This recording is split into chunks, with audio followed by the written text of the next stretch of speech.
Bab NK 181, Hidangan bergizi lagi. Dia berkata lembut, ayo, kita bisa kembali sekarang. Baik. Yun Han menjawab sambil tersenyum. Beberapa menit kemudian, mereka kembali ke hutan pisang liar dekat jurang, dan Sop Hong memotong kulit pisang untuk membuat kain. Yun Han melihat keranjang penuh pisang. Senang, aku sudah terbiasa dengan pisang ini. Setelah dibiarkan 2 hari, bisa dimakan. Yun Han mengerutkan alis lalu berkata cepat, biar aku bantu bawa sebagian. Tidak perlu, daun pisang ringan. Sop Hong tersenyum menolak, memeluk daun itu sambil berjalan di depan. Sungguh, masih saja pamer.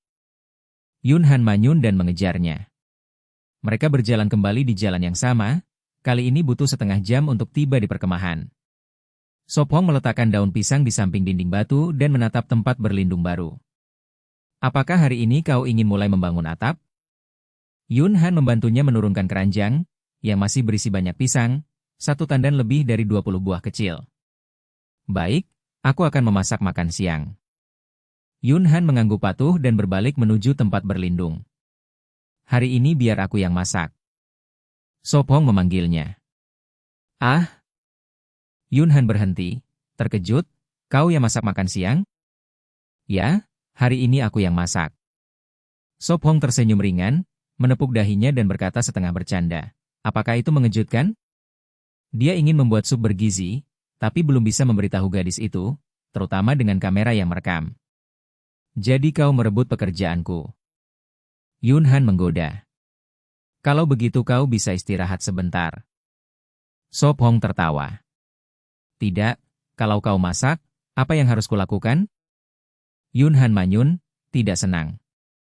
Baiklah, kau bisa cuci dan jemur jamur kuping, juga jamur ayam, supaya bisa disimpan lebih lama. Sop Hong menunjuk keranjang jamur. Baik. Yun Han terkejut lalu mengangguk. Di alam liar, mereka bekerja sama dengan baik, gadis yang lebih lemah menangani pekerjaan ringan. Hois! Sop Hong menghela napas pelan dan masuk ke tempat berlindung. Dia cepat menyalakan api dan merebus air, lalu menambahkan bahan yang lebih keras terlebih dahulu, mengikuti resep selangkah demi selangkah. Setelah lebih dari 10 menit, sup berubah hijau, penuh dengan ramuan dan sayuran liar. Dia mengaduk dengan sendok bambu, kali ini dengan banyak jamur ayam dan jamur kuping, aroma lembut menyebar. Harum sekali. Yun Han mengibaskan tangannya agar kering dan mendekat, tertarik oleh aromanya. Tidak banyak, tapi cukup untuk dimakan. Sop Hong tersenyum, semua bahan sudah masuk, tinggal dimasak perlahan. Sop Hong, bukankah ini sup sayuran liar yang kucicipi saat aku sakit pilek? Yun Han mengendus, matanya berbinar. Dia langsung ingat sup hari itu. Hidungmu tajam sekali, hampir seperti anjing pemburu. Sop Hong tertawa, menuangkan sedikit garam dari tabung bambu, mengaduk lalu berkata, sudah bisa dimakan. Yun Han menerima mangkuk tanah liat dengan kedua tangan, menyesap sedikit, matanya bersinar, enak sekali, seperti sup ayam. Kalau begitu makanlah lebih banyak. Sop Hong dengan lembut menyibakkan helai rambut di dahinya. Kau juga makan. Yun Han mendesak malu-malu. Baik. Sop Hong mengangkat mangkuk dan mulai makan, sesapan pertama langsung menghangatkan perutnya. Dalam setengah jam, mereka menghabiskan panci besar sup bergizi. Kenyang sekali, rasanya lebih kenyang daripada makan daging. Yun Han menghela napas dan mengusap perut kecilnya yang agak menonjol. Kalau begitu istirahatlah sebentar. Sop Hong mengambil kapak dari keranjang dan berkata, aku akan menebang kayu untuk balok atap. Jangan pergi jauh, hati-hati. Yun Han mengangguk. Aku tahu. Sop Hong mengangguk serius, membawa kapak ke hutan. Dia berjalan lebih dari 10 menit dan tiba di hutan utara, tempat pohon-pohon tinggi tumbuh lurus. Dia menghabiskan lebih dari 2 jam menebang 7 pohon kayu putih setinggi sekitar 7 atau 8 meter, membersihkan ranting lalu menyeretnya kembali. Membawa 7 batang kayu butuh hampir 1 jam untuk sampai ke perkemahan. Mendengar suara bising, Yun Han keluar dan bertanya, Sop Hong, apakah ini? Untuk balok atap? Ya, ini akan menjadi balok utama. Sop Hong terengah-engah dan duduk di batang kayu. Aku akan buatkan air mint untukmu. Yun Han masuk lalu kembali membawa mangkuk. Dia menyerahkannya dan dengan lembut menepuk bahunya. Sop Hong minum tegukan besar air mint, rasa lelahnya banyak hilang, sebagian berkat sup bergizi. Setelah lebih dari 10 menit, dia berdiri lagi. Baik, aku akan menebang beberapa pohon lagi. Aku ikut denganmu. Yun Han mengikuti. Baik. Kali ini dia menebang pohon pinus, tidak terlalu panjang, lebih ringan daripada kayu putih, sehingga gadis itu bisa membantu membawanya. Yun Han berkata pelan, pertama petiklah beberapa daun pinus, di rumah tinggal sedikit. Dia selalu menggunakan daun pinus untuk ramas dan membuat teh, jadi cepat habis. Baiklah. Sop Hong tersenyum mengangguk.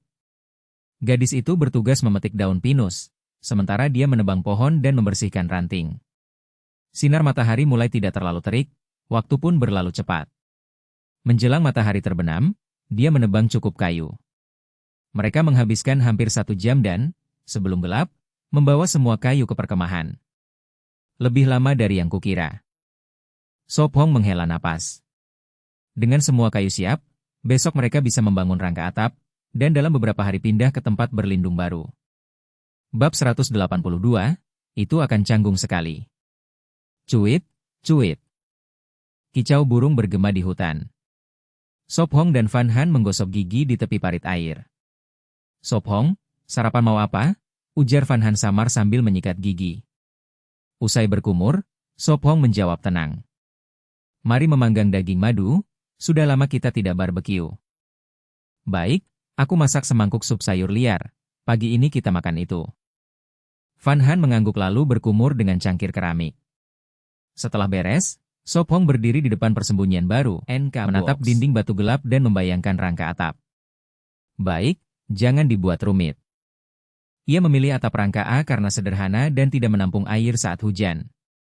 Ia mengambil sekop lipat dan menunduk masuk ke dalam. Pintu batu tingginya sekitar 1,5 meter, sedangkan ia sekitar 1,78 meter, jadi setiap kali masuk ia harus memutar badan dan menunduk. Dong, dong, dong. Ia mengetuk lantai sudut, memecah kerak-keras seperti keramik, lalu menggali lubang. Lewat setengah jam, sudah ada satu lubang di antara dua dinding yang saling berhadapan dan satu lagi di tengah. Hanya memecah lapisan keras saja sudah memakan waktu. Lubang ini untuk menanam tiang penyangga balok atap. Selesai. Ia menepuk debu dari tangannya. Ia membasuh diri dan kembali, memandang panci besi serta set keramik di atas meja kayu, lalu menarik napas panjang. Kalau ibu kepala panti di sini, pasti menegurmu karena tidak memakai sumpit. Van Han tersenyum dan menyerahkan sepasang sumpit. Saat kecil di panti asuhan, mereka kadang merebut makanan dengan tangan dan sering diingatkan. Itu karena pangganganmu enak sekali. Sop Hong tersenyum sambil mengunyah daging. Masih saja menyalahkanku. Van Han melirik manja, tetapi wajahnya tetap cerah. Sambil mengobrol, mereka menuntaskan sarapan, gadis itu merapikan meja, dan Sop Hong keluar melanjutkan perakitan atap. Ia mengangkat 3 gelondong setebal paha ke depan pintu dan membuat takikan pada satu sisi tiap gelondong dengan pisau belah. Memakai meja kayu sebagai pijakan, ia memanjat puncak dinding batu. Hati-hati, Sop Hong, seru Van Han dari bawah, khawatir ia terpeleset. Aku tahu, berikan pinus itu padaku. Ia menyeringai, sedikit menekuk lutut, dan mengulurkan tangan. Baik. Ia menjawab dan mengangkat batang pinus tegak. Sop Hong meraih, menarik perlahan, lalu mengikatnya dengan tali pada takikan tiang. Setengah jam lagi berlalu saat ia mengikat 3 tiang dengan pinus agar tidak melintir dan rangka tetap stabil. Di atas dinding gerak menjadi kikuk, jadi setiap gerak harus pelan dan memakan waktu. Ia mengembuskan napas, turun, dan menepuk serpihan kayu dari pakaiannya. Bagus, sekalian ku buat tangga. Ia mengambil mangkuk tanah liat dan menyesap teh daun pinus. Membuat tangga tidak sulit, ia akan membuat tangga bentuk ren yang kokoh dan fungsional. Mengikuti sudut ren, ia mengikat satu ujung 2 balok tangga, membentuk figur ren. Agar makin kuat, ia menambah 2 palang silang di sambungan ren, mengikat ke 4 batang pinus, membentuk segitiga. Segitiga adalah bentuk paling stabil, banyak dipakai pada struktur, seperti menara Eiffel dan piramida. Ia lanjut bekerja, menapak tangga, dan dengan bantuan gadis itu mengangkat batang eukaliptus ke atap, menyerangkan ujungnya pada soket di puncak dinding. Waktu berlalu cepat, sore menjadi teduh, bayangan bergeser, kira-kira sudah pukul 5. Ia mengikat eukaliptus terakhir ke rangka, maka rangka utama hampir rampung. Berikutnya ia akan memasang lisi pinus pola tulang ikan di atas eukaliptus sebagai penopang bahan penutup atap. Sebelum gelap harusnya bisa selesai, katanya pelan, masih ada lebih dari 1 jam sebelum senja. Ia ingin rumah yang kokoh agar angin laut tidak mencabut atap, kalau tidak itu akan sangat canggung. Jangan buru-buru, besok lanjut juga boleh, ucap Van Han lembut. Seharian mereka sibuk dengan sedikit waktu istirahat, ia merasakan kecemasannya. Kalau senggang, lebih baik selesaikan dulu lalu istirahat. Ia tersenyum. Urusan makan untuk sementara aman, tetapi berdiam diri membosankan, lebih baik meningkatkan mutu hidup. Mendirikan persembunyian baru yang lebih luas dan kokoh menambah nyaman dan aman. Di alam liar hanya yang rajin yang bertahan lama, yang malas cepat tersisih. Usai rehat sejenak ia naik lagi, menyetel rangka, dan mengikat setiap lisi pinus dengan tali. Biar aku pasang ujung ini, Sop Hong, seru Van Han dari atas meja kayu di sisi dinding. Ia hanya cukup menjangkau tepi balok, tubuhnya memang tidak terlalu tinggi. Baik, awasi pijakanmu dan jangan terpeleset. Ia mengingatkan sambil tersenyum tipis, gadis itu pengertian dan selalu membantu semampunya. Siap. Van Han terkekeh pelan dan fokus mengikat tali pada pinus. Keduanya sibuk di dalam. Para penonton lama berdecak kagum saat tirai komentar meluncur deras. Loli kecil ini rajin sekali, jauh lebih dari para siswi sebelah. Para siswi itu cuma makan dan manja, tidak bisa dibandingkan. Izin menginap semalam, bukan karena Loli kok, murni ingin menginap. Ah masa, dasar kakek nakal. Aku penasaran bagaimana ia menutup atap agar tidak bocor. Mungkin ia membakar genteng, dengan tangannya bisa saja. Bab 183, Pindah. Di perkemahan, Tran Chihai dan yang lain duduk mengelilingi api, menghangatkan diri dan berbincang. Aku bilang, tempatmu ini tidak bagus, sudah banyak hari berlalu dan kami hanya makan daging 2 kali. Xiao Lei mengeluh dengan bibir meringis. Sejak mereka bekerja sama, setiap hari mereka pergi mencari makanan, tetapi hasilnya buruk, hanya beberapa sayuran liar dan jamur, kadang menangkap 1-2 kadal. Tran Chihai menekan bibir dan berkata dingin. Ini baru permulaan, kita akan menemukan hewan untuk diburu. Kau bilang sama 2 hari lalu, tapi kita makan sayuran lagi dan bahkan hati palem hampir habis. Xiao Lei menatap marah, memegang batang terakhir. Beruang hitam hanya menggerakkan mulutnya dalam diam. Dahulu hati palem masih banyak, tetapi sejak Zhao Lei dan Zhao Lei datang, persediaan cepat habis. Besok kita pergi lebih jauh, mungkin kita temukan makanan. Tran Chihai merasa pusing, mulai meragukan kerjasama. Awalnya dia pikir 4 orang mencari akan lebih mudah, tapi tempat ini kosong, bahkan sayuran dan jamur pun jarang. Kita sudah jelajah sekitar, pergi lebih jauh tidak cukup waktu kembali siang hari. Xiao Lei berkata berat. Hari-hari ini mereka selalu jelajah, hanya kembali malam. Malam di alam liar berbahaya, penjelajahan harus siang. Jalan di hutan sulit, ada ular beracun dan serangga bersembunyi. 1 hari perjalanan tak jauh. Dia merasa waktunya pindah, tak bisa tetap di satu tempat, bertahan akan susah.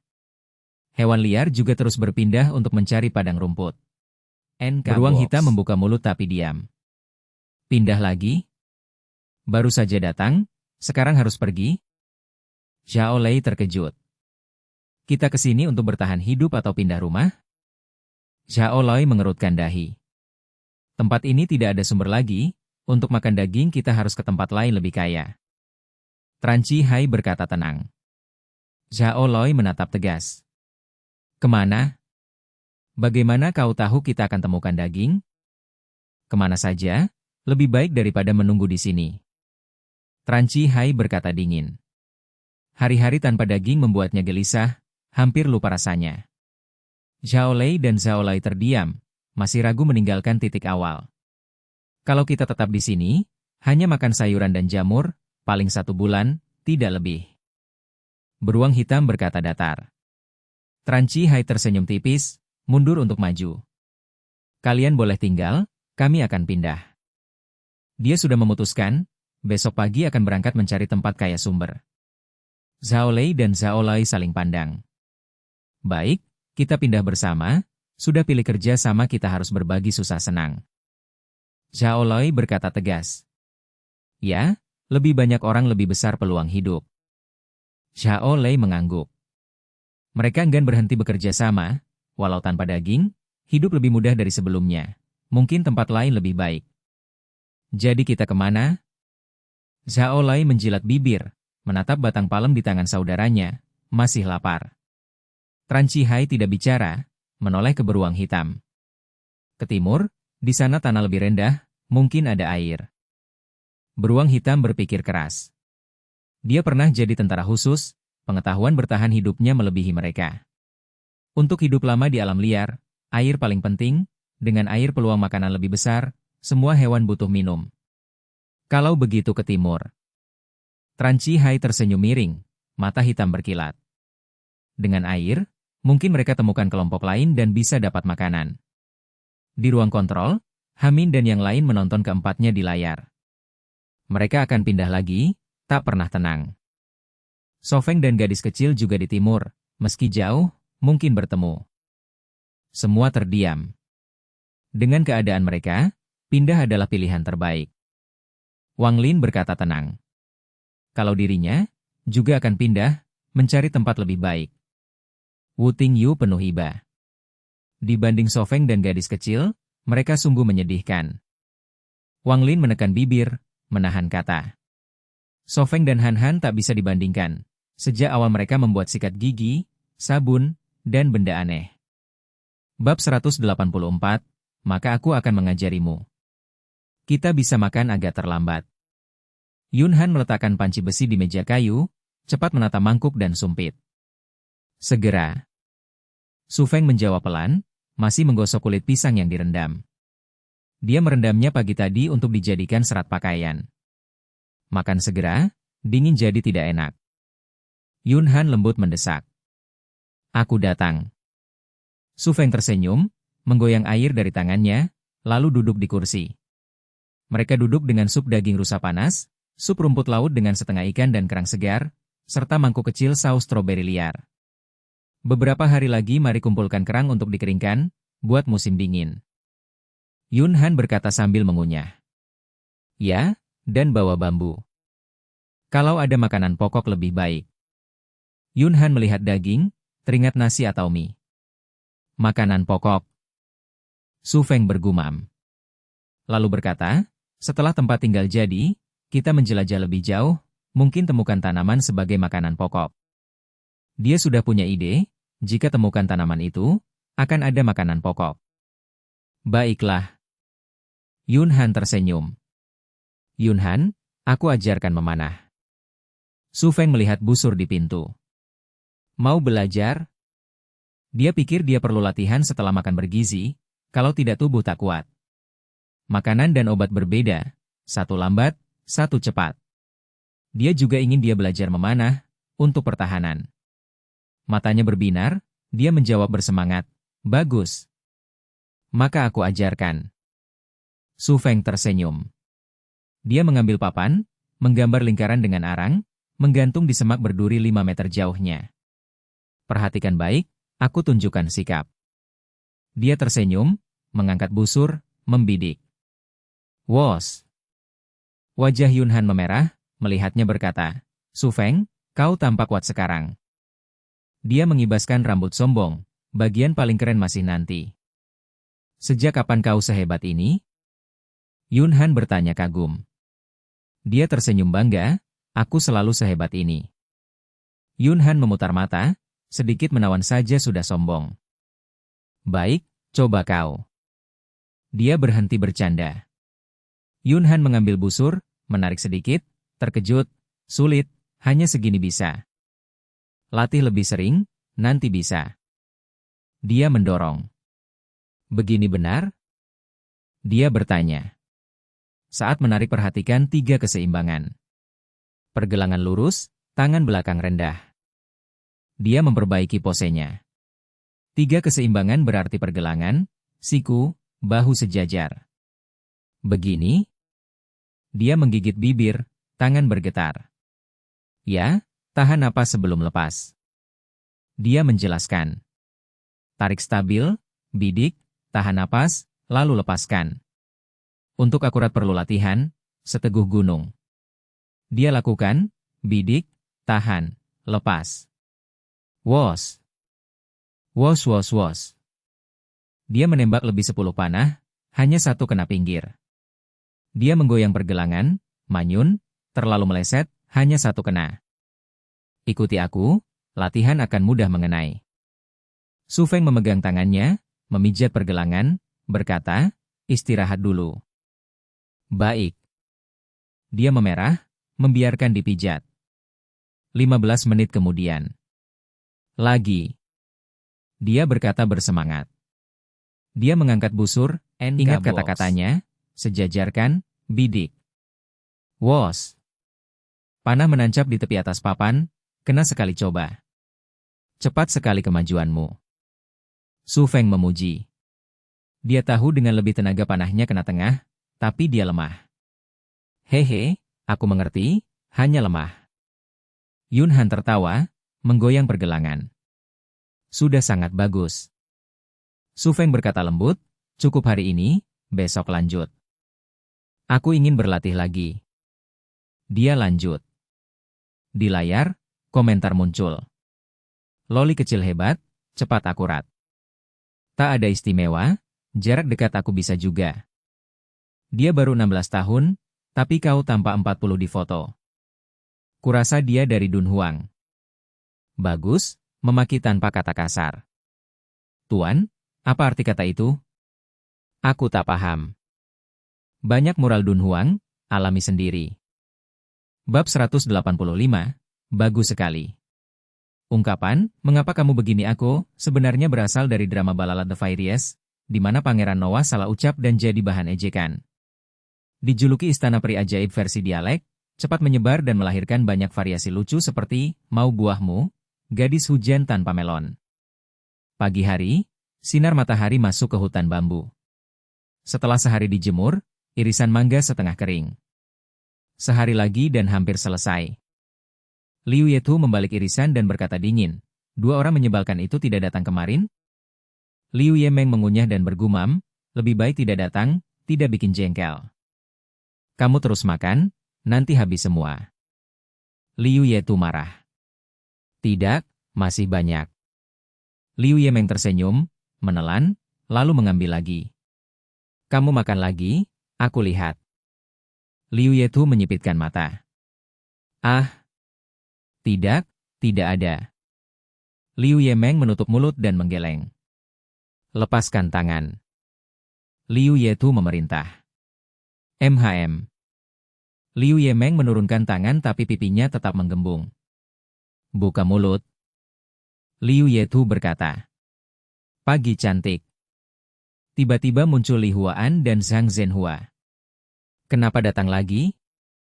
Liu Yetu mengernyit. Liu Yemeng menelan cepat dan berkata ketus, jangan ganggu kami. Kami ingin bekerja sama.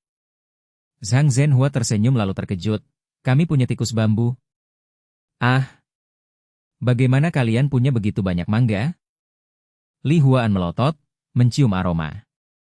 Liu Yemeng tiba-tiba mengucap mim. Hujan kamu tanpa melon, mau buahmu. Zhang Zhenhua bingung. Penonton langsung heboh. Haha, aku tertawa keras. Ya, hujan kamu tanpa melon, mau buahmu.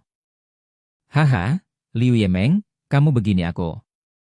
Maaf, aku tidak paham.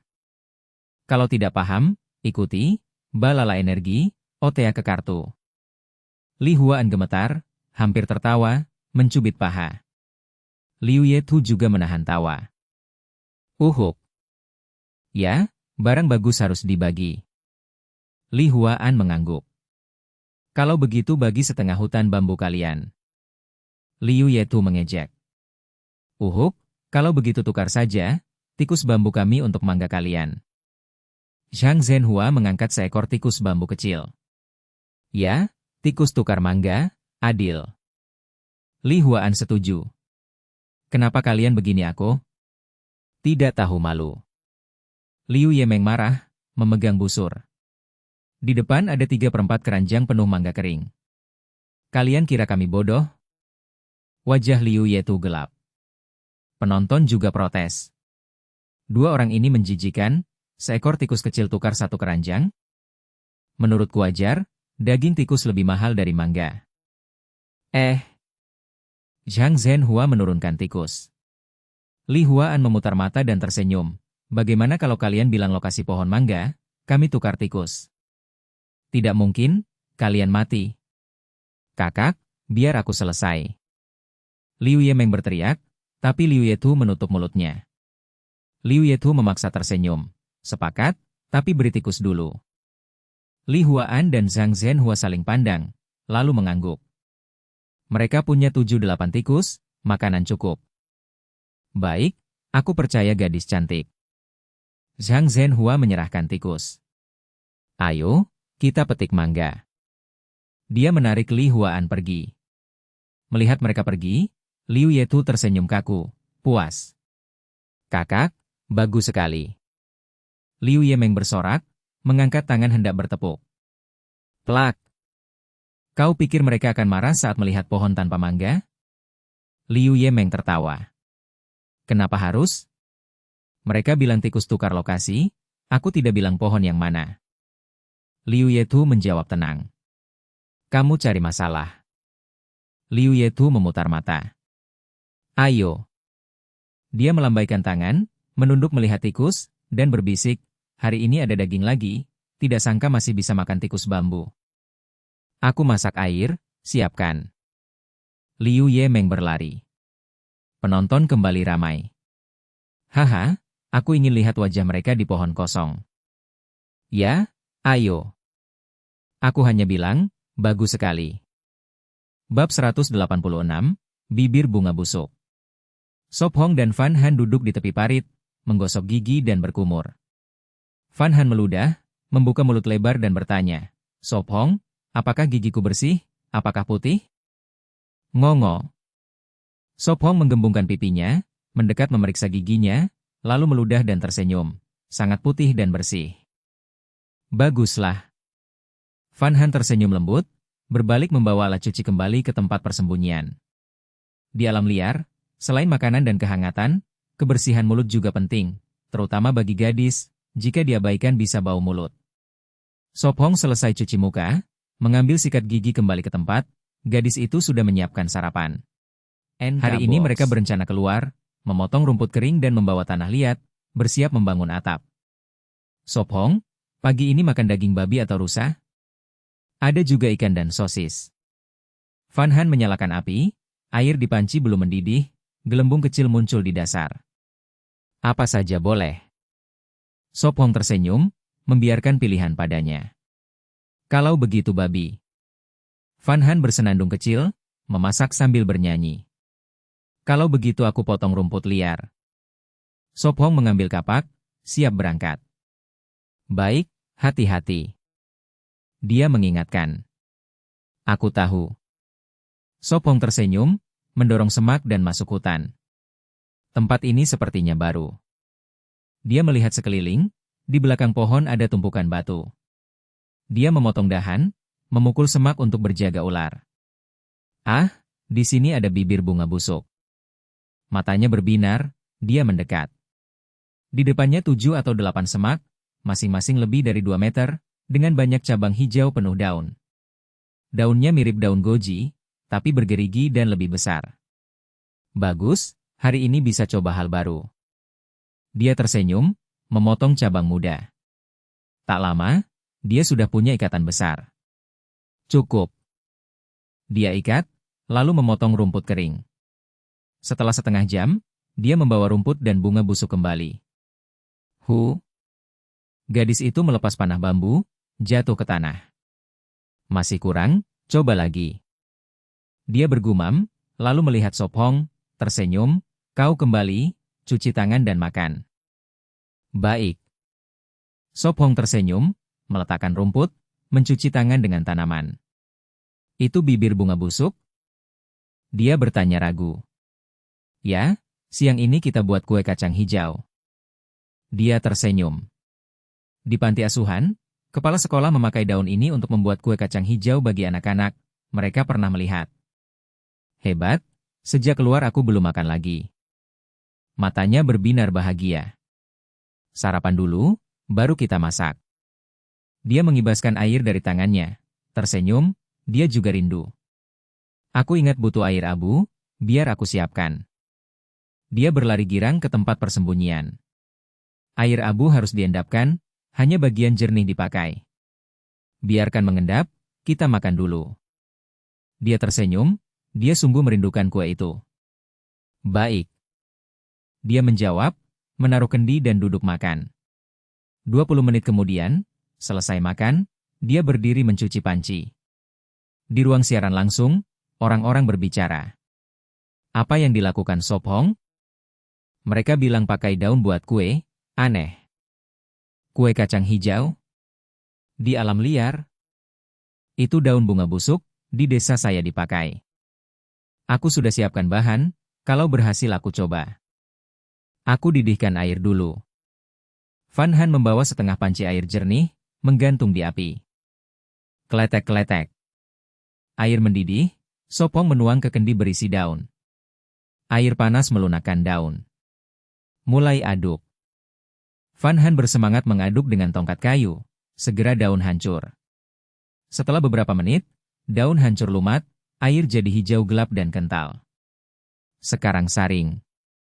Sop Hong mengambil tabung bambu berlapis kain. Biar aku. Van Han menerimanya, menuang cairan kental, menyaring ke kendi lain, ampas tertinggal. Setelah disaring, cairan jadi lebih encer, ampas tertahan di kain. Bab 187, Agar kacang hijau. Dia berdiri dengan air abu yang sudah disiapkan, menuangkan lapisan bening ke dalam kendi tanah liat, lalu mengaduk dengan sendok bambu. Baik, biarkan beberapa jam. Van Han menepuk tangan, tersenyum puas. Di kota hanya perlu 1 jam di lemari es, tapi di alam liar mereka harus menunggu sampai dingin dan menjadi agar kacang hijau. Agar itu berwarna hijau, menyegarkan, dan seluruh bagian tanaman bisa jadi obat. Tutup kendi dan taruh di sungai, akan lebih cepat mengeras. Saran Sop Hong. Di penginapan TAM Ba mereka sering mendinginkan bubur begitu. Benar, kenapa aku tidak terpikir? Matanya berbinar, ia menutup kendi dengan tutup keramik, mengikatnya dengan tali. Ia membawanya ke sungai, menenggelamkan 2/3. Mengusap keringat, ia berkata, Sop Hong, mari kita potong rumput. Kamu penuh keringat, istirahatlah, aku akan menganyam topi. Senyum Sop Hong. Setelah lebih dari 22 hari di luar, kulit mereka lebih gelap. Gadis itu, dulu pucat, kini memiliki pesona liar. Baiklah. Dia ragu lalu mengangguk. Mereka membawa keranjang bambu berisi air dan alat. Setelah 15 menit, mereka tiba di sungai dekat air terjun, rumput liar menutupi atap. Van Han, ingat goyangkan rumput saat memotong. Peringat Sop Hong, karena bisa ada serangga atau ular. Dia memotong rumput, dia menggali tanah liat. Panggil aku kalau perlu. Dia mengingatkan, lalu pergi ke tepi sungai. Aku tahu. Dia manyun manja. Dia memperhatikannya sebentar, lalu fokus menggali. Mereka butuh lebih dari 10 muatan tanah liat untuk atap. Dia berencana menyelesaikan atap dalam 2 hari, lalu pasang pipa dan toilet, agar tempat tinggal siap. Waktu berlalu tanpa terasa. Sore hari, mereka sudah mengangkut muatan terakhir. Dia membantu, jadi lebih cepat. Kembali ke gubuk, mereka beristirahat. Dia menambah air ke panci besi dan bertanya, mau sup sayur kemarin? Mau. Dia mengangguk tanpa ragu. Baik, aku cek agar. Dia keluar ke sungai. Dia mengangkat kendi, melepas ikatan, dan melihat. Cairan mengeras, masih elastis. Seperti apa rasanya? Dia bergumam, membawanya kembali. Di gubuk, Sop Hong menambah ramuan dan sayur, aroma memenuhi udara. Sop Hong, agar sudah siap. Dia tersenyum. Mengeras baik, Tanya dia. Box. Ya, tapi tidak tahu rasa, kita coba dengan sirup buah. Dia meletakkan agar hijau dengan sirup merah tampak lezat. Baiklah. Dia menuangkan madu di atasnya, menjilat bibir, sudah terlihat enak. Punyaku hampir siap. Dia tersenyum, menambah jamur ayam. Kaldu mendidih, aroma menyebar. Setelah beberapa menit, dia menyajikan mangkuk besar. Huhuhu. Dia meniup, minum, memuji, masih enak. Aku coba agar. Dia makan sepotong dengan madu dan sirup, matanya berbinar, sangat enak, manis asam. Benarkah? Biar aku coba. Dia mencicipi, tersenyum puas, rasa nostalgia. Dia menambahkan, lebih enak dari buatan kepala sekolah tua. Tidak mungkin, aku jauh kalah. Dia memerah, merajuk. Saat makan, dia bertanya, di mana cari tanaman itu, supaya bisa buat lagi. Di balik hutan, di antara batu. Jawabnya pelan.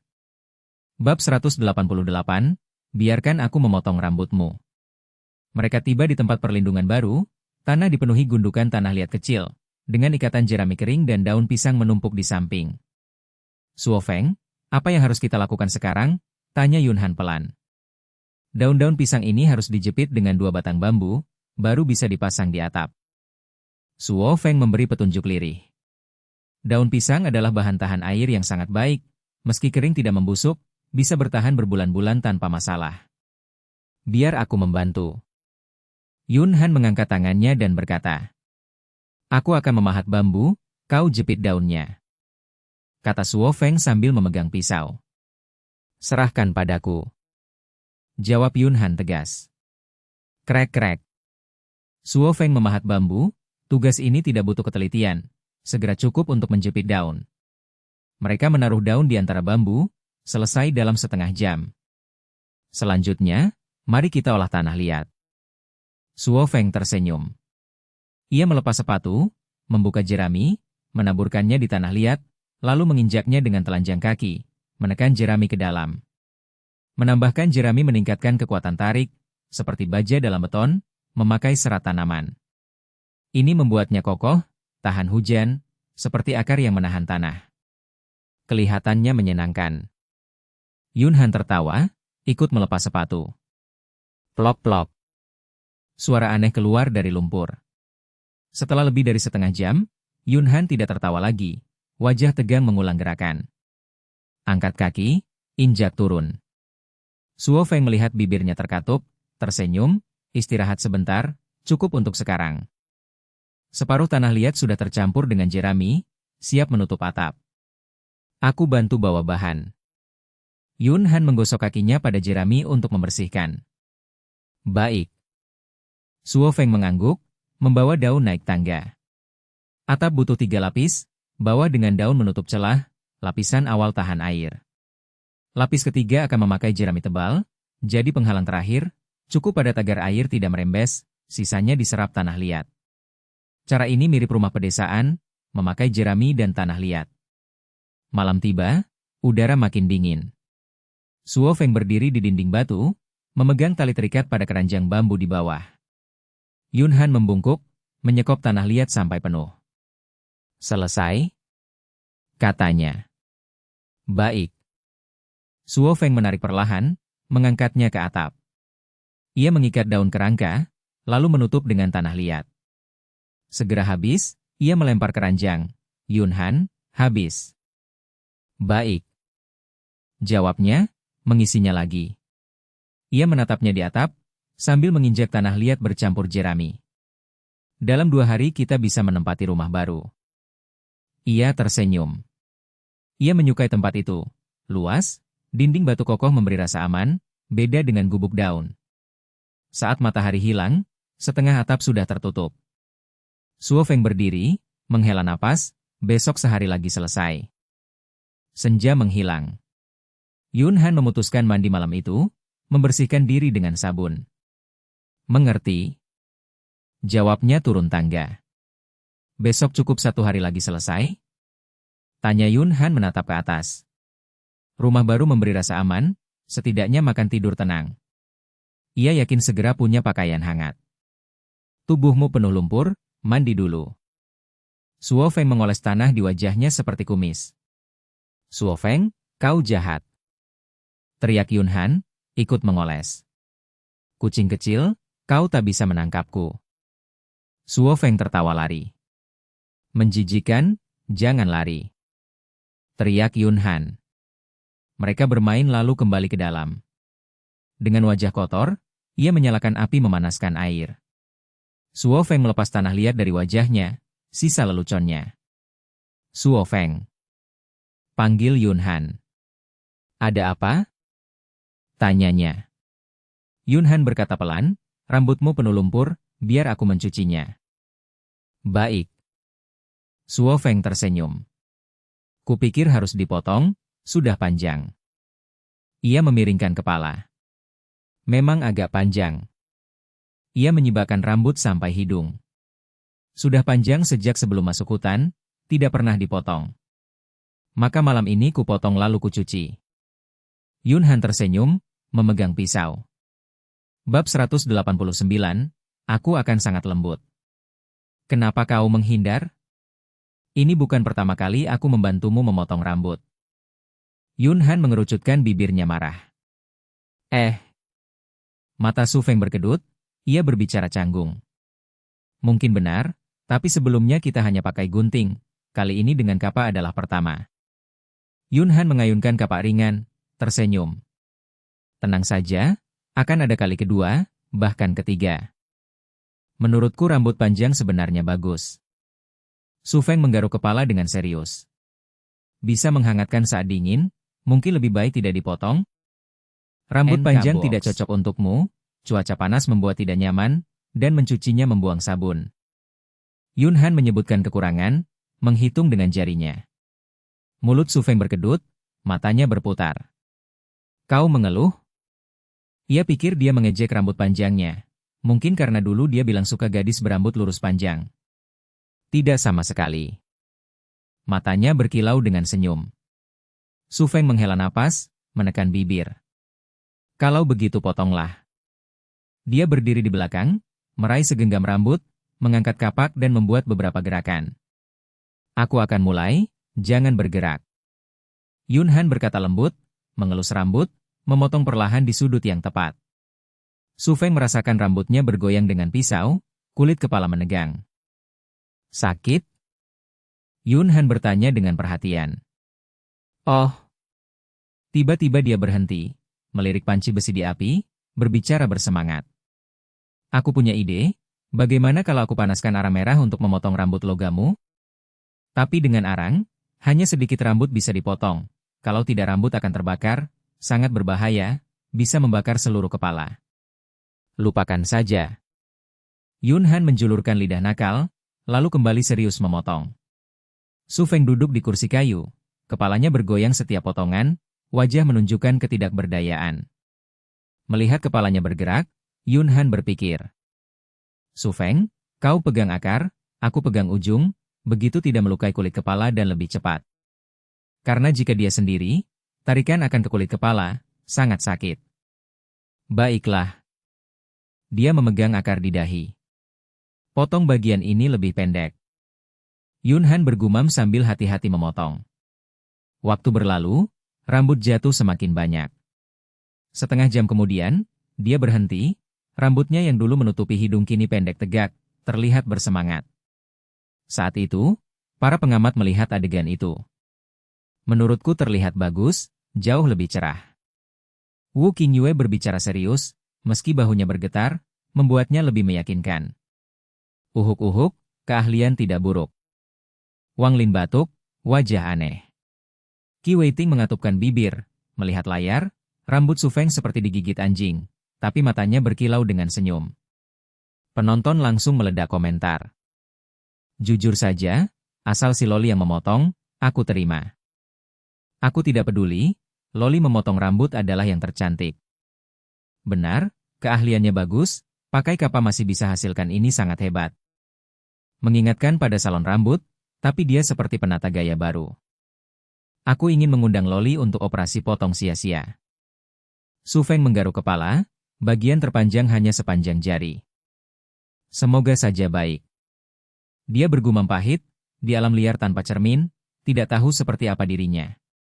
Air sudah siap, aku akan mencuci rambutmu. Yun Han membawa ember kayu, menuang air rebusan pinus, menambahkan sedikit dingin. Su Feng patuh berjongkok, menunduk menunggu. Tutup mata, aku akan menuang. Yun Han mengangkat tabung bambu, menyiram rambut pendeknya cepat. Dia mengambil sabun, menggosok, tangan kecil memijat kulit kepalanya, menekan titik.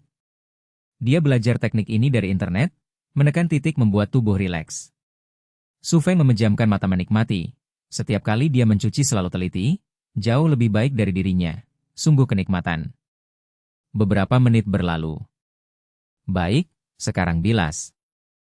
Yun Han memperingatkan, menuang air sambil menggosok untuk menghilangkan busa. Huhu. Su Feng mengeringkan rambut, menusuk telinga dengan jari mengeluarkan air, menghela napas puas. Nyaman. Pergilah mandi. Yun Han menyerahkan pakaian bersih dan pakaian dalam. Baik. Dia menerimanya, lalu menaruh batu panas dari api ke sekop tentara. Beberapa menit kemudian, selesai mandi, dia juga baru selesai mencuci rambut, kini mengeringkannya. Kau juga harus mandi. Dia tersenyum mendorong. Melihatnya, ia merenung, lalu mengambil sepotong kayu, duduk di kursi, mengukir dengan kapak. Bab 190, apakah terlalu besar? Krek krek krek. Serpihan kayu jatuh saat Sop Hong menipiskan batang. Huhu. Ia meniup debu, menatap hasilnya, sebuah tusuk kayu. Panjang sekitar 15 cm, tebal seperti jari, satu ujung runcing, ujung lain bulat seperti manik. Cukup bagus. Ia usap, membersihkan serat. Van Han datang habis mandi. Penasaran? Sop Hong, apa yang kau pegang? Tusuk rambut, ku buat untukmu. Ia tersenyum, menyerahkan. Oh, biar kulihat. Ia ambil, menatap gembira. Sementara hanya bisa sederhana, pakai saja. Ia tertawa. Ia tersipu, aku sangat suka.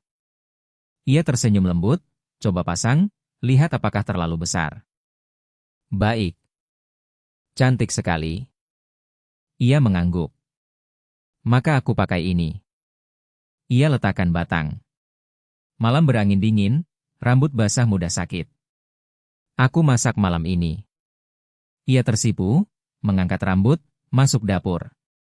Mereka belum makan. Ia tersenyum, mengukir bambu, ingin anyam topi. Setengah jam kemudian ia masak selesai, ia hampir jadi topi sederhana. Sop Hong, ayo makan.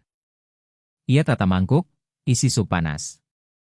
Sop Hong, kau lupa sesuatu? Ia melirik kendi air. Ah, baiklah, aku cuci tangan. Ia berdiri, cuci tangan. Mereka makan malam, sayur liar rebus daging babi hutan, plus salad dan kulit kering. Makanlah lebih banyak, akhir-akhir ini kau kurus. Ia kunyah daging, menatapnya. Aku malah gemuk, kau mau aku jadi babi? Ia melotot, sadar berat badan. Akhir-akhir ini selalu makan daging, ia takut gemuk. Ia tersenyum, gemuk sedikit lebih baik, lembut dipeluk, bukan tulang keras. Aku harus bilang, masakanmu enak sekali. Ia tersenyum, makan kue kacang. Kalau begitu makan lebih banyak. Ia tersipu menjawab. Ia menunduk, gigit bibir, makan daging. Ia temukan batok kelapa kering. Ia atur bambu seperti sinar, menyilang. Ia ikat dengan lidi, pakai kelapa sebagai cetakan. Topi ada dua jenis, lancip atau bulat. Ia pilih bulat, pinggir lebar. Ia kembali setelah bereskan, menatap tangannya gesit. Matanya bersinar, bertanya, Sop Hong, kau belajar dari Paman Wang? Penjaga yatim itu suka anyam topi, dijual untuk daging. Dulu orang tua kuasai banyak kerajinan untuk hidup. Biar aku bantu. Ia tekan bambu, meniru, menganyam. Ia sudah bisa anyam keranjang, mirip saja. Hati-hati, Jangan sampai tangan tertusuk. Ia mengingatkan. Mengerti? Ia jawab semangat. Bersama mereka selesaikan puncak, lalu pinggir. 20 menit kemudian ia lipat sisa, selesaikan kerangka pertama. Ia buat topi 2 lapis, lapisan daun di tengah. Dengan cara sama mereka cepat buat kerangka kedua. Lapisan tahan air pakai apa? Kita tidak punya daun bambu. Ia bertanya. Biasanya dipakai daun bambu, tapi tidak ada. Gunakan daun pisang, tidak akan busuk. Ia berpikir. Aku ambil dulu. Ia keluar, segera kembali dengan daun agak kering karena matahari. Bab 191, Gadis Penghangat Ranjang. Ia membelah 2 bilah bambu lagi, memasangnya di dalam tepi topi, agar menahan daun pisang. Sop Hong mengangkat bingkai kedua, meletakkannya di atas lapisan pertama, menjepitnya di antara bilah.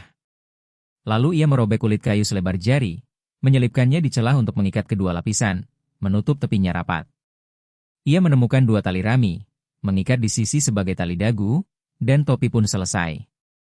Bulat, sekitar 50 cm, dengan bilah bambu membentuk jaring belah ketupat. Penonton jadi riuh, komentar membanjir dengan takut dan kagum. Sama-sama tangan, kenapa aku tidak bisa? Jam tanganku hanya penunjuk waktu. Orang lain punya tangan, aku cakar. Ini mengingatkanku pada kakek, dia juga bisa menganyam. Aku hanya pakai papan ketik, sekarang ingin menghancurkannya. Coba dipakai, lihat cocok tidak. Sop Hong meletakkan topi di kepala gadis. Pas, hanya agak berat, tapi baik. Van Han memegang tali, menggelengkan kepala, topi bergoyang tapi tidak jatuh. Bambu masih basah, kalau kering akan lebih ringan. Ya, terbiasa pakai akan baik.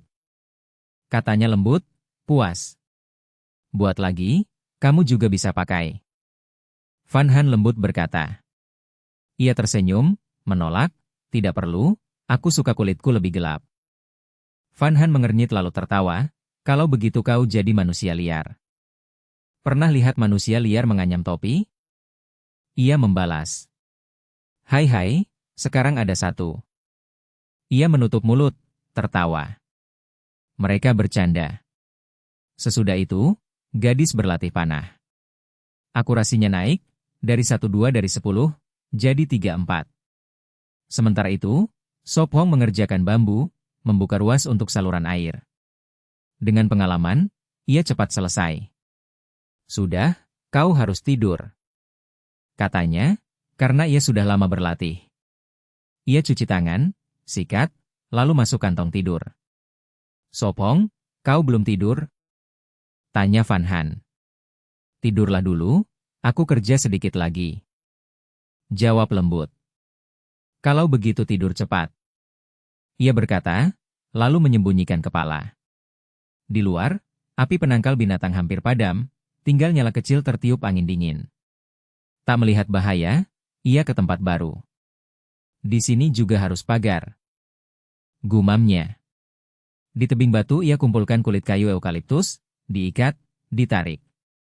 Dekat pagar duri, mata bersinar muncul di balik batu, mengawasinya. Penonton heboh, drone menunjukkan jelas. Itu serigala merah lagi, mengintai. Aku tegang, apakah akan menyerang? Kau lagi? Sop Hong mengernyit, menggenggam kapak, yakin itu serigala sama. Mata itu menatap, lalu lenyap, mungkin takut obor. Ia tetap waspada. Saat tak ada apa-apa, ia masuk pelan dan menutup pintu dengan kayu. Ia putuskan lain kali bawa busur, langsung bunuh. Duduk di bangku, ia olah kulit kayu, untuk buat kertas. Ia kikis noda, membersihkan. Waktu berjalan lambat. Aha! Ia menguap, meletakkan kapak, meregangkan badan. Di depannya kulit sudah bersih. Ia cuci tangan, sikat, lalu masuk kantong tidur. Gadis berbalik, memeluk erat, kepala di dadanya. Hangat menyebar, mengusir dingin. Ia tersenyum, menatap wajah damai, berbisik, benar-benar seperti gadis penghangat ranjang.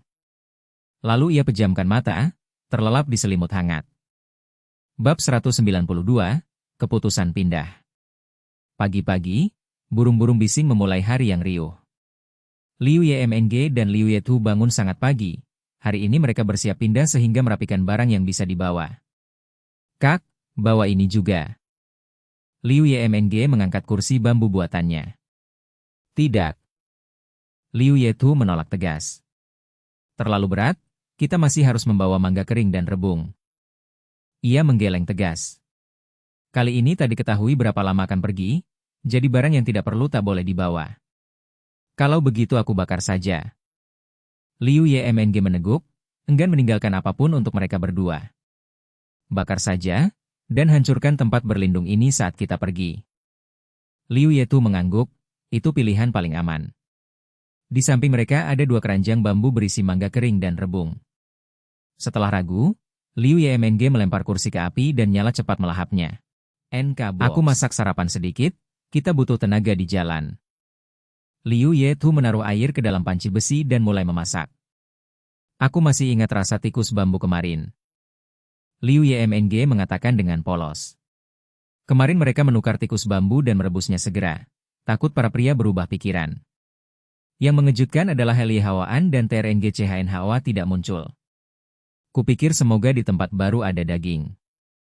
Liu Yetu berkata murung, tanpa mereka itu hutan bambu benar-benar tempat berlindung yang bagus. Bagus kalau ada banyak daging, sampai tidak habis dimakan. Liu Yemng berhayal. Liu Yetu menatap adiknya.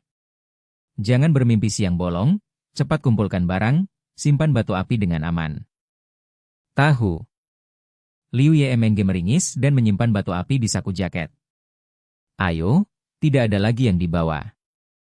Liu Yetu menggendong keranjang dan memindai tempat berlindung. Aku hancurkan tempat ini dulu. Liu Yemng memotong tali dengan pisau, tenda bambu runtuh jadi tumpukan berantakan. Liu Yetu membantu menjatuhkan pagar bambu. Baba. Ia membungkuk mengangkat keranjang dengan satu tangan dan memegang busur di tangan lain. Mereka memanfaatkan kesempatan sebelum para pria datang dan meninggalkan hutan bambu untuk memulai perjalanan. Ingat di mana kita melihat asap tebal dulu tidak? Liu Yetu bertanya. Tujuan mereka kali ini adalah tempat asap tebal itu, berharap menemukan sumber daya. Berjalan selangkah di belakang, Liu Yemng diam-diam mengambil sepotong mangga kering dan mengunyahnya. Liu Yetu menoleh dan melihat adiknya sedang menyelinap makan, menyipitkan mata. Kau makan sembunyi lagi. Membantu meringankan bebannya saja. Liu Yemng menjawab serius. Ngongo. Ia mulek dan mengikut, masih mengunyah. Lebih dari umah kemudian, mereka tiba di gundukan tanah di tepi hutan. Keduanya terengah, keranjang mangga kering yang berat memperlambat langkah. Kak, di depan itu gundukan, setelahnya bukit. Liu Yemng mengintip lewat pohon melihat padang rumput luas. Istirahat sebentar. Liu Yetu duduk bersandar pada pohon. Kau harus berlatih lagi biar tidak lemah.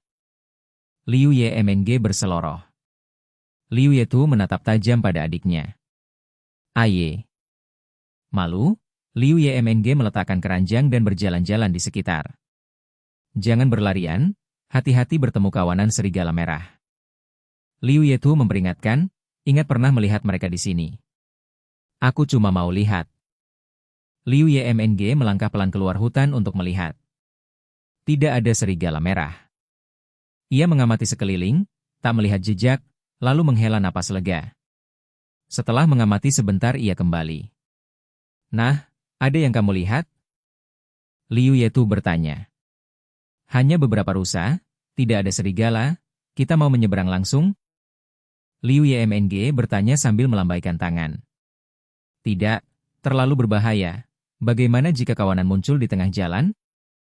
Liu Yetu menolak tegas. Kalau begitu lewat memutar? Mendengar serigala, Liu Yemng takut dan membatalkan niat menyeberang. Kita harus berputar. Liu Yetu menghela nafas, demi keselamatan memilih jalan memutar. Mereka mengelilingi tepi hutan dengan waspada. Beruntung tidak terjadi apapun, dan setelah hampir 4 jam mereka sampai di kaki bukit dengan selamat. Ayo, waktu tidak banyak, kita harus sampai puncak sebelum malam. Liu Yetu menatap ke atas. Bukit itu tidak tinggi tapi tanpa jalur. Mereka harus melewati medan terjal dan bahaya yang tak diketahui. Masih membawa keranjang, mereka juga memeriksa rumput untuk ular saat berjalan. Mereka berangkat, Liu Yemng memotong semak berduri dan tanaman penghalang dengan pisau. Bab 193, terlalu buruk. Van Han sedang memasak sarapan di tempat persembunyian, panci besi mengepul dengan daging rusa dan sayuran liar, dia mengaduk perlahan dengan sendok bambu. Tatapannya menembus gerbang berduri ke arah perkemahan luar, berbisik, Sofong pasti segera kembali. Pagi itu Sofong masuk hutan memotong rumput kering. Karena lapisan ketiga butuh banyak, dia memanfaatkan udara pagi yang sejuk untuk memotong sebagian. Aku kembali. Tak lama kemudian suara Sofong terdengar dari luar, terengah. Sofong, cepat cuci tangan lalu sarapan. Van Han meletakkan sendok, berdiri, buru-buru membantu melepas ikatan di punggungnya. Dia pergi ke parit air, membasuh wajah, menghela napas, segar, sangat sejuk. Jangan cuci muka setelah berkeringat, bisa masuk angin. Mata indah Van Han melebar, cepat memberinya handuk. Mengerti. Sofong tersenyum, menyeka wajah asal, lalu mengikuti gadis itu masuk. Van Han menopang dagu, berkata lembut, makan lebih banyak, pulihkan tenaga. Kau juga. Sofong tersenyum, memasukkan daging rusa ke mulut. Van Han mengangguk sambil tersenyum, ikut makan bahagia, baginya momen terindah adalah makan bersamanya setiap hari. Setelah lebih dari 20 menit, mereka selesai makan dan mengobrol, gadis itu membawa panci dan mangkuk untuk dicuci. Mari lanjutkan atap.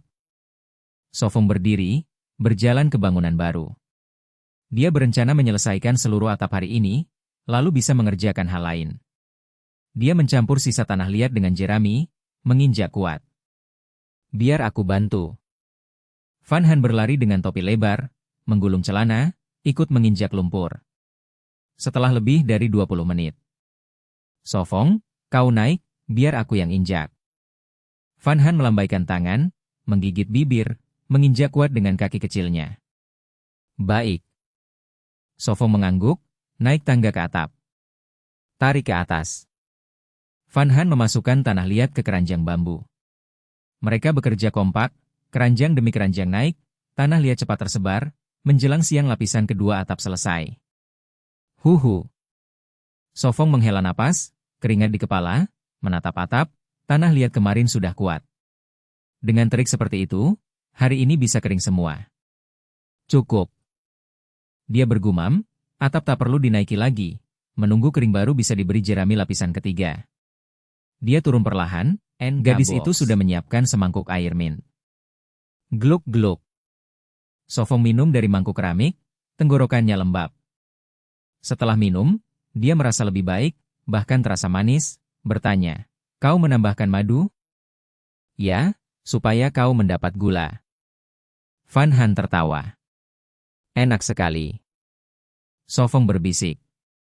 Air madu membantu memulihkan lelah, setelah kerja sangat bermanfaat. Dia masuk ke bangunan baru, menyejukkan diri sambil melihat sekeliling. Di tanah masih ada abu dan tanah liat jatuh dari atap. Tempat baru itu luas, cahaya masuk, tidak gelap. Dia berjalan ke dinding, ada lubang setengah meter menuju toilet.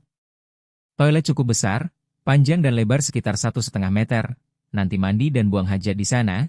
Dia juga berencana mengalirkan air dengan bambu, sehingga mandi dan membersihkan lebih mudah. Lantai toilet belum selesai, tapi parit sudah digali, memanjang ke hutan, siap untuk pipa. Mari tanam pipa dulu. Pikirnya, menarik bambu yang disiapkan. Dia membuat celah di ujungnya, menghubungkan, menaruh hati-hati ke parit.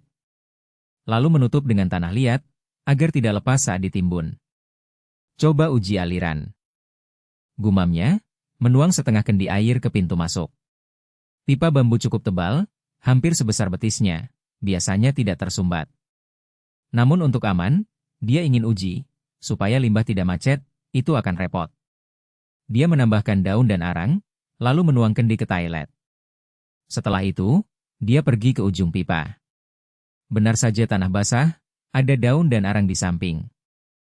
Aliran lancar. Sofong tersenyum. Dia mengambil sekop, menutup parit dengan tanah, menginjak. Sofong, jangan buru-buru, makan siang dulu. Suara riang Van Han terdengar. Biur. Dia membasuh wajah, lalu menunduk aliran bambu, membiarkan air dingin menyiram rambut, keringat dan lumpur. Mendengar suara, Van Han keluar, menatap tegas.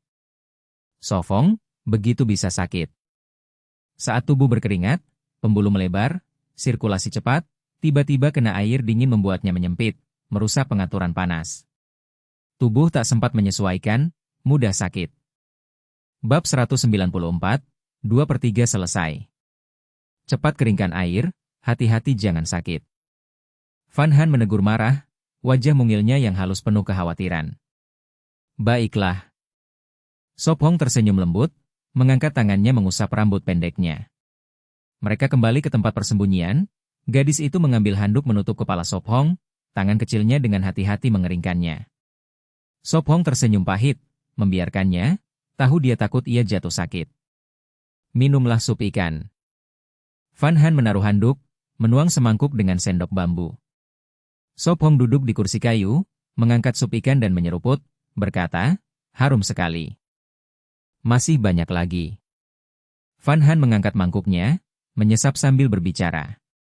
Dalam panci besi dia memasak 2 ikan, menambahkan irisan lemon dan tanaman liar untuk menghilangkan bau, rasanya sangat enak. Sore ini kita bersihkan tempat persembunyian, lalu keluar saat sejuk. Sophong berkata pelan. Tempat baru masih kurang toilet dan perapian. Selanjutnya hanya perlu pasang pintu dan jendela, lalu bisa ditempati. Aku ingin tahu seberapa dingin musim dingin nanti. Van Han berkata cemas. Beberapa hari lagi kita berburu, kulit hewan bisa menghangatkan. Sophong sudah merencanakan, mencegah masalah adalah yang benar. Baik, aku akan berlatih busur, aku juga ingin berburu. Van Han berkata bersemangat. Kamu harus berusaha, hewan tidak akan menunggu dekat untuk ditembak.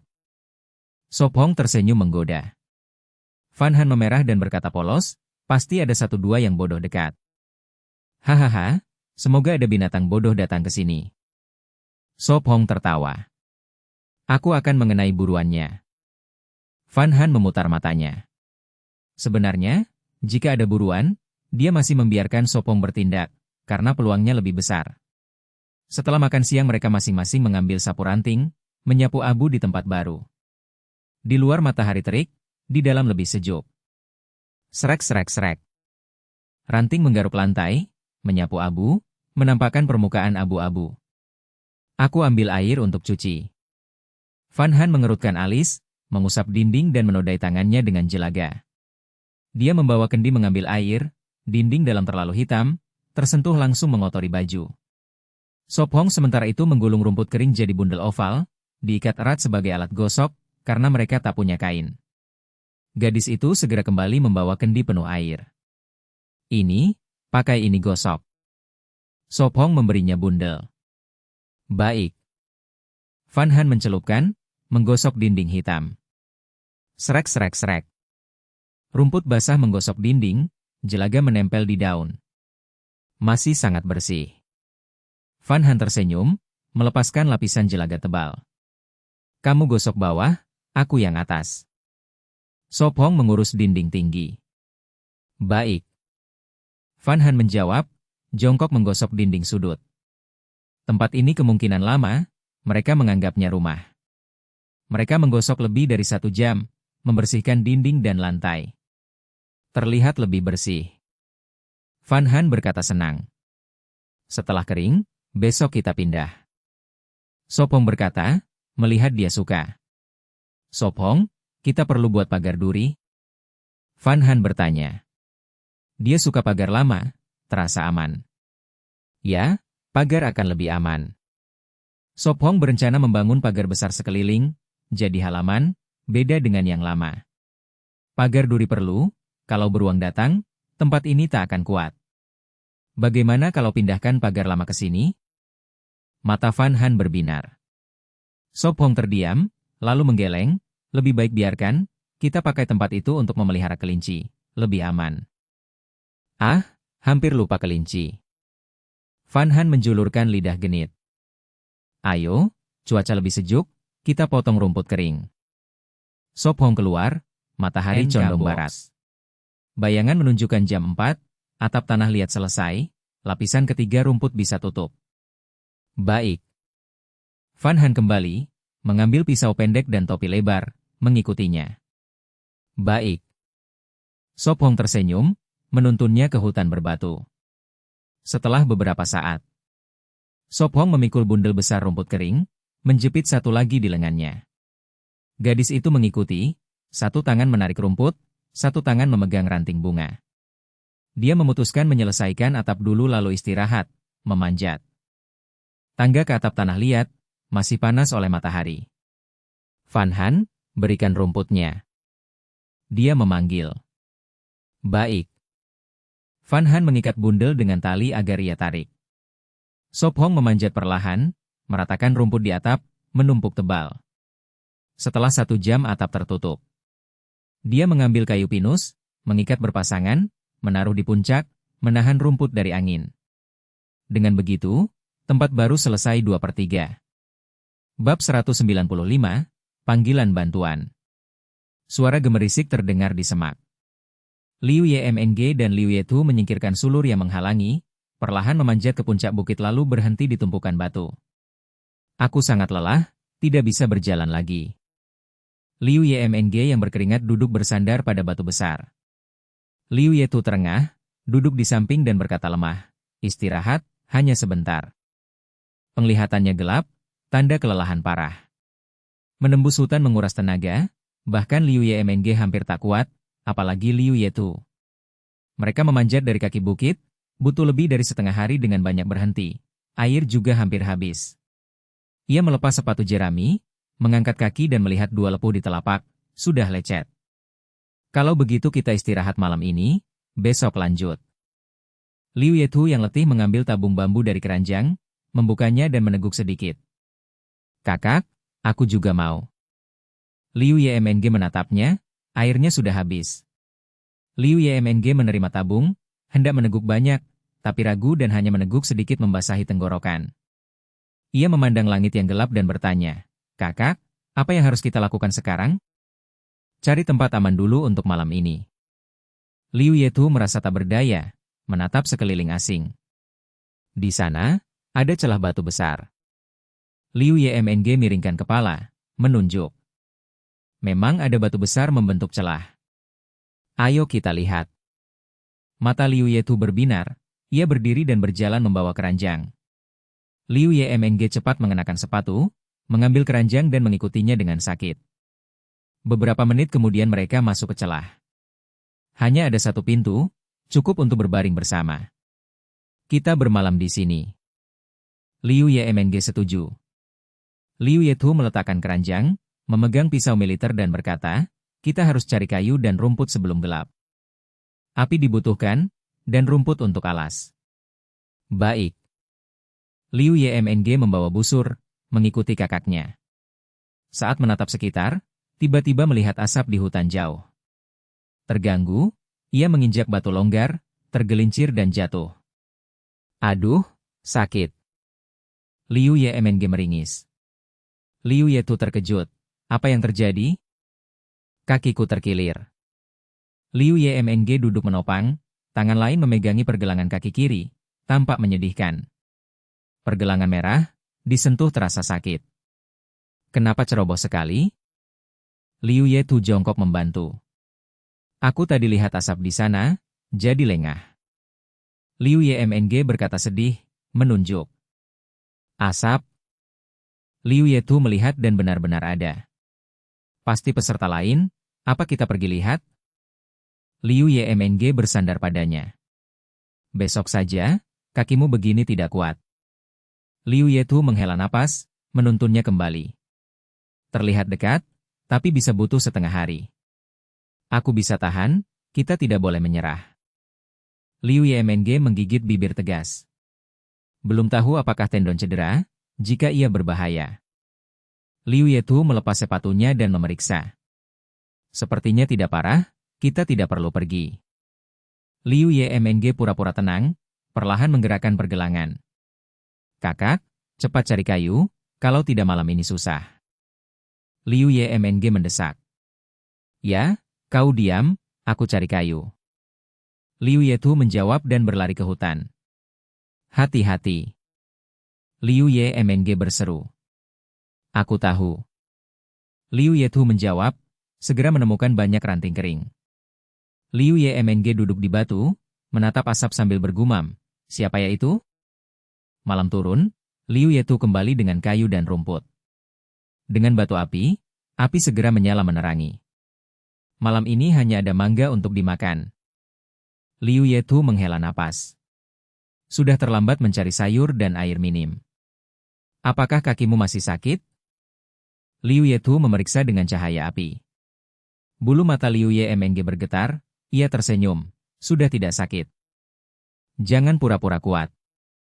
Liu Yetu mengusap kepala adiknya, menghela napas, kalau tidak bisa, kita mundur, aku cari uang obat. Tidak, aku akan sembuh, aku harus dapat peringkat untuk obati ibu.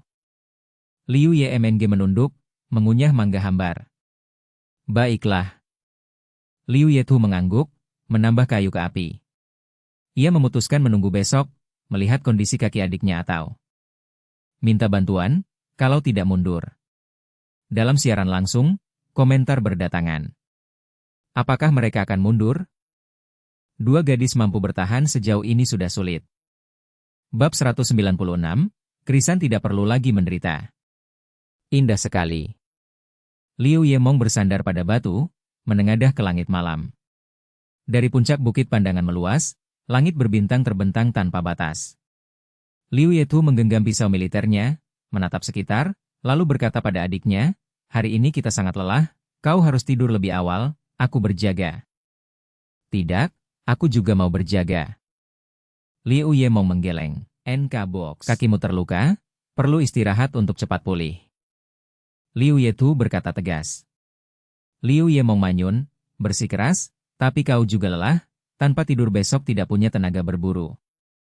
Ia segera memutuskan, kau berjaga sampai tengah malam, lalu biarkan aku sampai fajar. Tidak. Liu Yetu hendak menolak. Ingat bangunkan aku. Liu Yemong menutup mata setengah, pura-pura tidur. Liu Yetu menghela napas, baiklah, tidur sekarang. Aha. Ya. Liu Yemong menguap, lelah membawanya ke tidur. Auman. Tiba-tiba, dari hutan terdengar raungan, memecah sunyi malam. Kak, ada binatang buas. Raungan mengusir kantuknya. Liu Yetu meletakkan jari di bibir. Diam, kita punya api, jangan takut. Ia melempar kayu, api berkobar. Liu Yemong memegang busur, berbisik, jangan mendekat, jangan datang ke sini. Jangan bergumam, itu bikin gugup. Liu Yetu berkata pelan. Nha? Liu Yemong manyun, lalu diam. Pengamat telah lama memperhatikan mereka. Dengan api, binatang tak mendekat, kecuali lapar berhari-hari. Wang Lin menganalisis. Terlalu berbahaya, tapi bertahan di alam memang begitu, kita lihat apakah mereka kuat. Hamin menghela, menatap layar. Guruang, suara hewan apa itu? Wu Qingyu bertanya. Kedengarannya seperti serigala merah. Wang Lin menjawab. Serigala merah? Jika kawanan, itu sangat berbahaya. Wu Qingyu cemas. Sekarang tergantung keberuntungan mereka. Wang Lin menggeleng. Di tempat lain, Sop Hong dan Fan Han selesai makan malam. Gadis itu membersihkan daun busuk. Penolak serangga bekerja. Sop Hong menepuk kakinya, telapak tangannya berdarah nyamuk.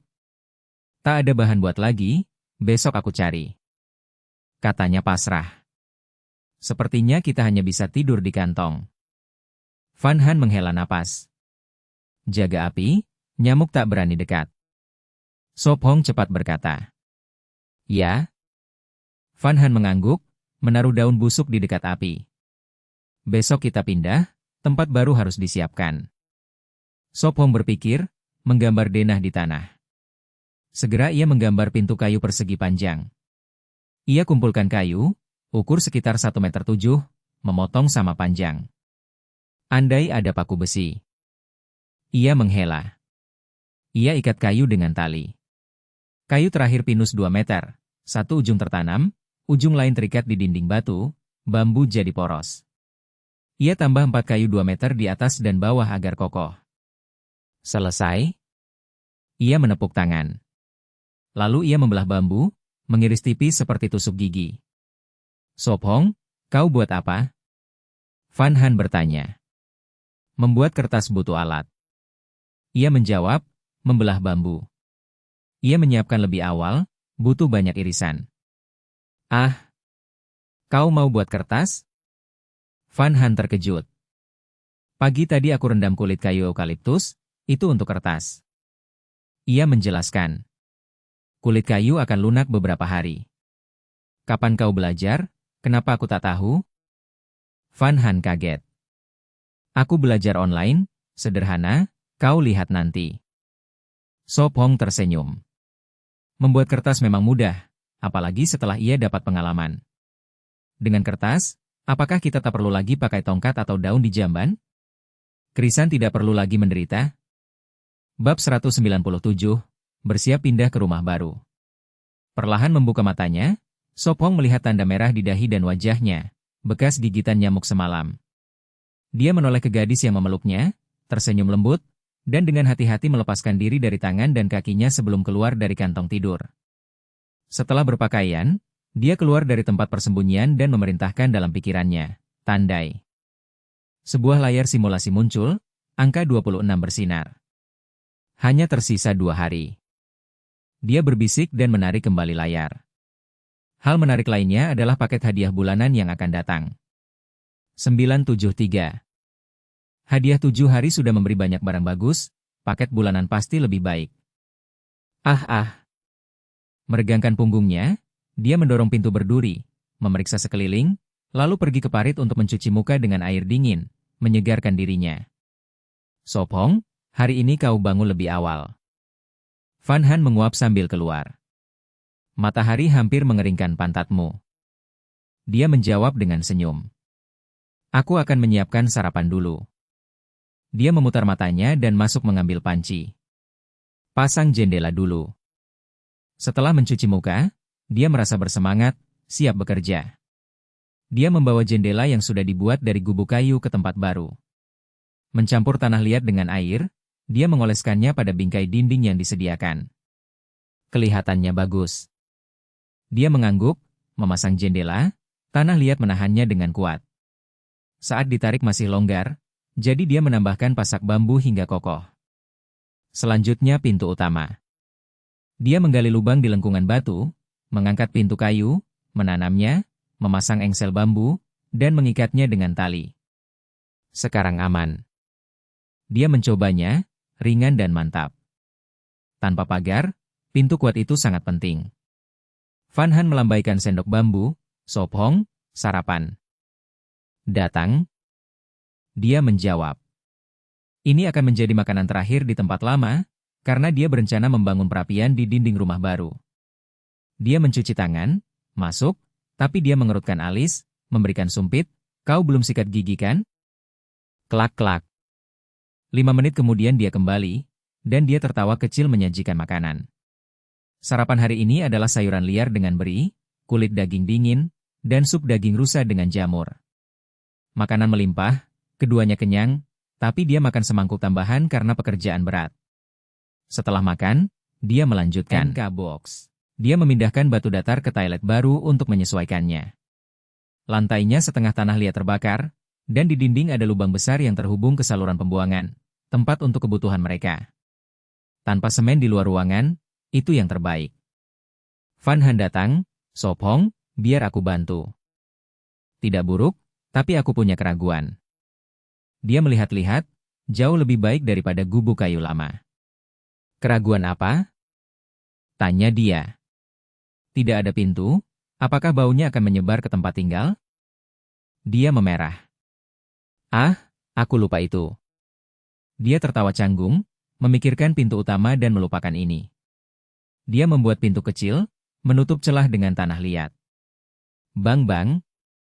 Setelah selesai, dia menepuk tangan puas, hanya perapian yang belum dibuat. Aku akan memindahkan barang dulu. Van Han dengan semangat pergi mengambil botol dan kendi. Dia tersenyum melihatnya pergi, lalu mengikutinya ke dinding dengan lubang untuk perapian. Bab 198, Batu Besar dan Rata. Saat memikirkan membuat perapian di dinding tempat persembunyian, Sopong tahu jalur asap sangat penting. Jadi ia merencanakan untuk membangun cerobong di luar tembok batu, sejajar dengan perapian di dalam. Cerobong berperan penting. Ketika kayu terbakar, udara panas naik membawa asap tebal keluar, sementara udara dingin segar masuk. Tentu yang paling penting adalah mencegah keracunan karbon. Ia bangkit, mengumpulkan batu berukuran serupa dan tanah liat banyak, mulai membangun cerobong. Cukup sederhana, pertama membuat alas batu dengan tanah liat, sejajar lubang di dinding, lalu menumpuk saluran kosong. Batu dipasang dengan tanah liat, lapis demi lapis, dengan dinding sebagai penopang, ia bisa menyelesaikan sekaligus. Kelak, saat api menyala, panas akan mengeringkan tanah liat, menguatkan cerobong, dan setelah lama terbakar akan menjadi setengah keramik. Setelah setengah jam, ia naik ke meja kayu untuk menyelesaikan bagian akhir. Selesai, cerobong menjulang hampir 2 meter, lebar bawah sempit atas. Selanjutnya perapian dalam dinding. Ia turun, kukunya masih berlumur tanah liat. Di dalam, Van Han sudah memindahkan hampir semua barang, hanya beberapa terlalu berat. Rumah baru penuh kegembiraan, wajahnya selalu tersenyum, tempat ini kini terasa seperti rumah. Ya, cerobong sudah selesai. Ia tersenyum. Lalu bantu pindahkan ranjang, setelah itu aku bisa menata semuanya. Ia tertawa, menatap barang di lantai, ingin segera merapikannya. Segera ia memanggul ranjang, ia membantu memegang. Untung pintu cukup lebar. Ia mendorong ranjang perlahan melalui lengkung batu, menaruh di sudut. Sopong, buat rak kayu kecil, guci dan periuk di lantai makan banyak tempat. Ia memeluk kendi air, memindahkannya ke dinding. Lantai penuh pot, tabung bambu dan ember kayu. Baik. Ia mengangguk, memang rumah masih kurang rak. Bagus. Ia tersenyum, lanjut merapikan. Sekarang tinggal perapian. Ia pergi ke lubang dinding, melihat keluar, tanah liat cerobong masih basah. Di bawahnya ada lubang penuh puing. Ia ukur, ratakan tanah liat, mulai menumpuk batu. Ia berencana 0,5 meter lebar, 1 meter panjang, untuk masak dan hangat di musim dingin. Batu dan tanah liat dilapis, meninggalkan bukaan 30 cm berbentuk lengkung untuk kayu. Setelah setengah jam lagi, 3 sisi sudah berdiri, 60 cm tinggi. Tinggal bagian atas, paling sulit, perlu lubang bulat untuk panci besi. Ia berpikir, keluar mencari batu. Sopong, apa yang kau cari? Van Han bertanya penasaran. Ia sudah menatap rabot, meja di tengah akan jadi tempat makan. Batu datar. Ia jawab, membalik batu. Ia membantu, lalu berseru, lihat, yang besar dan rata ini, bisa? Ia mendekat, tersenyum, bagus, pas untuk menutup atas. Mereka mencari 20 menit lagi, menemukan beberapa datar, 2 terbesar setengah kaki. Bersama mereka membawanya pulang. Ia memakai tanah liat membulatkan lubang, sama besar dengan dasar panci, agar asap tak bocor. Lalu ia bentuk cakram tanah liat, tutup untuk menahan asap saat tidak masak. Ia berencana membakarnya jadi setengah keramik, nanti membuat tungku untuk tutup yang lebih kuat. Sudah selesai? Ia membawa air. Ia minum, ya, nanti kita uji apakah berfungsi. Tampak bagus, pasti bisa. Ia menilai perapian, bertanya, sejak kapan kau begitu terampil? Aku selalu begitu, hanya kau tak menyadari. Ia tersenyum percaya diri. Ia tertawa, kulitmu juga makin tebal. Hahaha, ayo, kita petik daun mugwort. Ia tertawa lepas, siap masuk hutan mencari ramuan pengusir nyamuk. Semalam ia sulit tidur, suara nyamuk mendengung membangunkannya berkali-kali. Bab 199, Belajar dari Internet. Di bukit hutan, Liu Yetu dan Liu Yemong perlahan menuruni jalan. Krek-krek. Liu Yetu memegang pisau militer, menebas ulur dan ranting yang menghalangi jalan, membuka jalan bagi adiknya. Kak, aku sangat haus. Liu Yemong menggerakkan bibir kering, bertumpu pada tongkat yang dibuat kakaknya pagi tadi, melangkah dengan susah payah. Pagi itu mereka telah menghabiskan air terakhir, di bawah terik matahari tenggorokan mereka sudah kering terbakar.